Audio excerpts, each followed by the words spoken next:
This is a video coming to you right here from radio station KUCB. I'm your host, Brother Jamal, and let me just give you a little background information about radio station KUCB. We had a non-commercial, low-powered 10-watt education radio station here in Des Moines, Iowa for about 20 years, and we had about 65 volunteers. We were on the air 24 hours, and most of the programming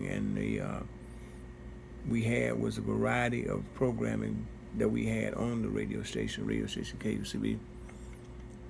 We lost the license in the late 90s. So what we decided we would do is go to social media to continue to keep the efforts of radio station KUCB alive and well. Our motto is truth is the wealth of freedom. We communicate to educate and organize. I have been doing a series of programs and shows as it relates to black girls and black women missing. And this is just another video in that series of the long list of videos that we've been doing. This video we've been doing is the murders of black women and black girls who we have discovered since the last time. So we kind of want to go through that, kind of recapture some of the other stuff, and just kind of put the word out there for this that's going on in our community across the country. And the fact that we ought to be alarmed about it, we ought to be outraged, and we ought to be concerned about it, because it is a serious issue that's going on around the country. So as I go through this list, and I'll come back and recapture some things. The first sister we wanted to mention about was, her name was Amber Evans. She was 28 years of age. She was found in the Columbus, Ohio River. Her body was found there, and she was dead. She was a community activist.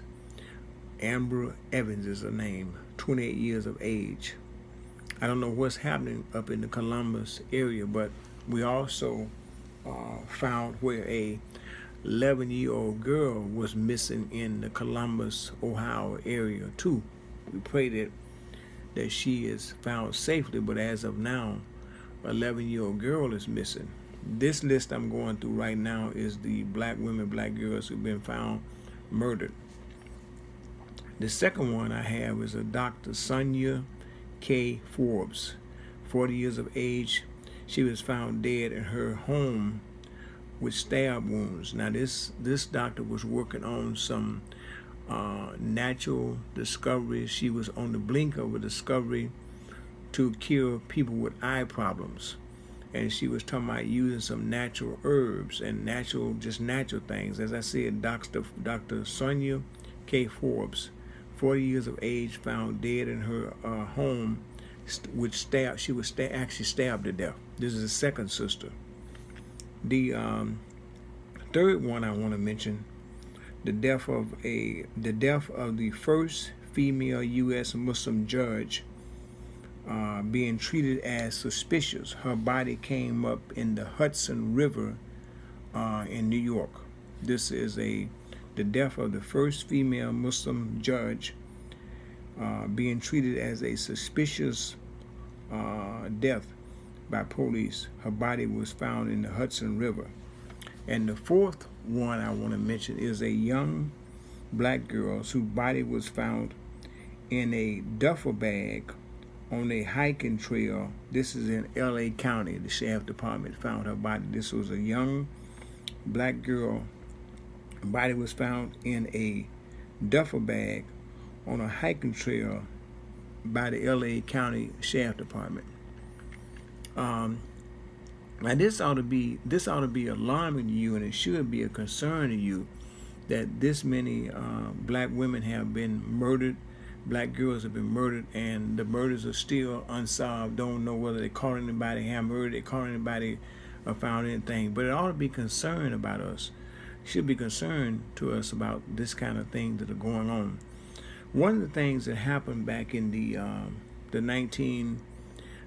the time of the civil rights, Black Power, human rights movement, You had the racist element of white supremacists who were able to infiltrate. Actually, they was the ones that was in law enforcement, and at the same time was involved in the white supremacist groups.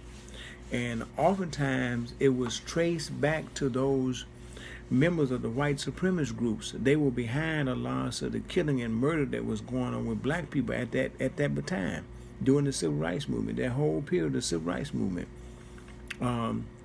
So as we look at this thing today in 2019, it's no accident that these things are happening in the black community to black girls and black women. Also, we talked about the other side of what's happening to black men. So this ought to be alarming to us, and it ought to be a statement to us that we are under attack, and we're under attack from the whole white supremacist movement. That's what it ought to be. This ought to be clear to us. I don't know what it's going to take, but it's obvious that it's not clear to us, and we haven't got it yet. As I said, we have 4 black girls and black women who have been murdered in different parts of the country. That's what I just went through. And so that was one piece I wanted to share with you.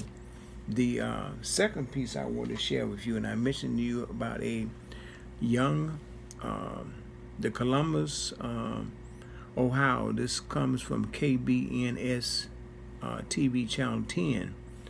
A young girl, Columbus, Ohio.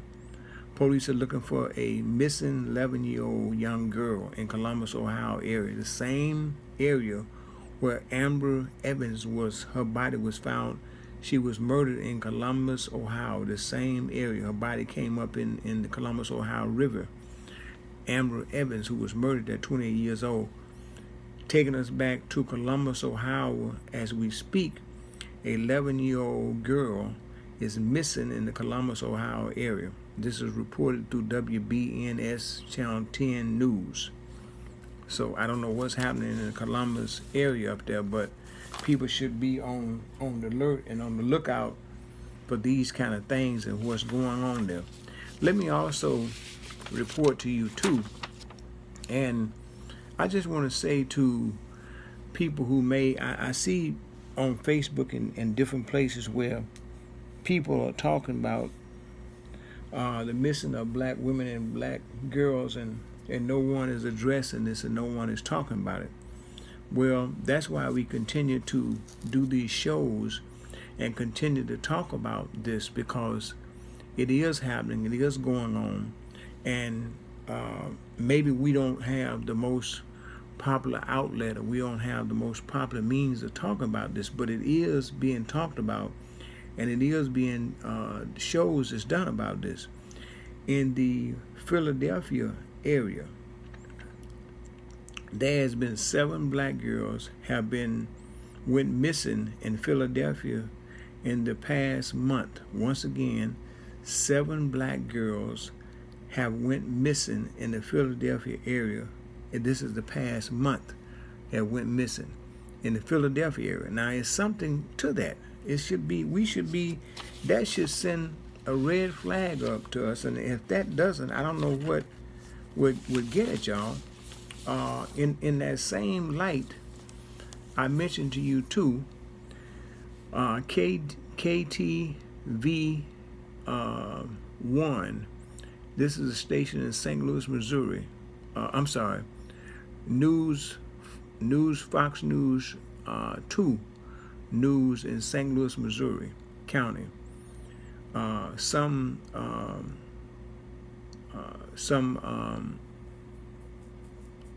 girls have been missing there for quite some time. I'm just looking and checking to get the exact number of girls that have been missing there. I know in that county, there's been a large number of girls who have been missing in that county for some time. A little small county north of St. Louis. It's called Berkeley, Missouri. They are reporting that 33 kids have disappeared since 2000.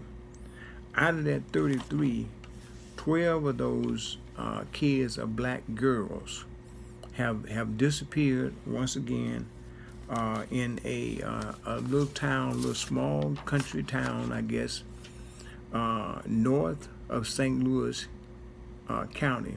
It's called Berkeley, Missouri. They said 33 kids have disappeared. Of that 33, 12 of those are black girls. And so the report is saying too that oftentimes you got sex trafficking going on, you got sex slavery going on. And they are saying oftentimes in abandoned houses, abandoned buildings, even sometime in the motels, they hold up where they are selling these girls into slavery, selling them into sex trafficking. All this kind of stuff was going on, but they are saying that some of the places that they may be holding these girls could be in abandoned houses, abandoned buildings, even some motels could be tied into this whole thing. We never know.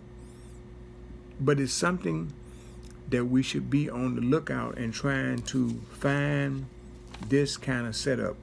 It's sex trafficking. We have to all realize and understand that in the Midwest, there's a pipeline that runs from New York to Atlanta to New York. Right here, we sit in the heart of the Midwest. So it's nothing new and it's nothing unusual about sex trafficking that's going on right now, which is big time. This is why we continue to bring you these videos and bring you these shows about black girls missing and black girls who have been murdered. You heard me go through a list of the murdered black girls that have been murdered, and I want to bring that to you and go through that again because I think it's important enough. These are black girls of what we know of and what we have now that have been murdered, black women and black girls. I mentioned number one, Amber Evans, a 28-year-old activist. They found her body. She was murdered in the Columbus, Ohio River. Her body was found dead. She was dead. A Dr. Sonia K. Forbes, 40 years of age, found dead in her home. This was a sister who was a doctor, and she was had been severely stabbed to death. One of the things that we were reading and we read about her story, she was on the blink of a discovery in some natural medicine to treat people with eye problems. She was on the verge of a big discovery. All of a sudden, she ends up stabbed to death and ends up dead. And the third one is we have a sister who was the first female U.S. Muslim judge. Is being treated as suspicious. Her body came up in the Hudson River in New York. She was found dead. The death of the first female U.S. Muslim judge being treated as suspicion. Her body was found in the Hudson River. And last but not least, a young black girl's body was found in a duffel bag on a hiking trail. This was reported by the L.A. County Sheriff Department. So I'm saying these kind of things, we have to trace the footsteps, the dirty footprints. This could be a serious attack from the white supremacist movement on black women and black girls. And it also could be a serious attack on black men and black boys who have also been murdered across the country. So we have to look at this like this. We ought to take this serious, y'all. Anything that we know, the thing is that if we look back and look at history, and we look at the time when all of this kind of killing and murders and stuff was going on during the whole civil rights movement, we found out that so many of the people that were supposed to be in law enforcement, these were the people who knew about what was going on. In some cases, sometimes they were involved in. We had a racist sheriff that was named Bull Connor in Birmingham, Alabama. We had a racist Jim Clark, who was in Selma, Alabama. We had a racist Lester Maddox, who was in Mississippi. All of these guys were part of the white supremacist movement. We had a racist governor by the name of George Wallace, who was the governor of Alabama. All of these people, it was clear then that they were members of the white supremacist group. People knew that. It was public knowledge that they was. all the time the jurors, when they would have any kind of, it usually didn't go to trial. There was no court because it was public knowledge. All of the church bombings that took place, the 16th Street Baptist Church that was bombed in Birmingham, Alabama, everybody knew that there was a white supremacist movement that did this. Everybody knew that. 3 civil rights workers that was murdered in Mississippi by the white supremacist group. Everybody knew that. Medgar Evers, white supremacist group, he was murdered in Mississippi. Everybody knew this, so I'm saying law enforcement was so deeply rooted in this whole thing. That's why nothing was never done to the people that committed these heinous crimes of murder. So as we look today, who's to say that the white supremacist movement in today's time is still not involved with this kind of murder of black men, black women, and black girls? Who to say that they're not? The enormous amount of black men who have been murdered across this country by police departments. Who to say that the white supremacist movement have not infiltrated into the police departments? Who's to say that they haven't? See? So I'm saying all of this comes into play, y'all. And we have to be, once again, aware of this. As I said, this is the video specifically talking about the murder of black women and black girls that have taken place across this country. You get a chance to check this video out, check it out, pass it on, let people know about it so they can check it out. And if you see anything or you know anything, this kind of stuff should be reported. Don't be silent. Don't be talking about you don't want to get involved. The difference is in the day's time, back in the day we were poor, but we were together and we stuck together and we helped each other. Today's time, we only think about ourselves. We only think about our own family, our own people. We don't think about the whole community. It doesn't make any difference. It takes a whole community. It takes a whole group of people, the mass group of people, the masses, the oppressed people. It takes a whole group, not just one individual. It takes a whole group to stick together and move forward together, united, solidarity. That's what it takes. So once again, you've been listening to radio station KUCB, special broadcast on the murder of black women and black girls. We decided we would bring that to you this evening on this video.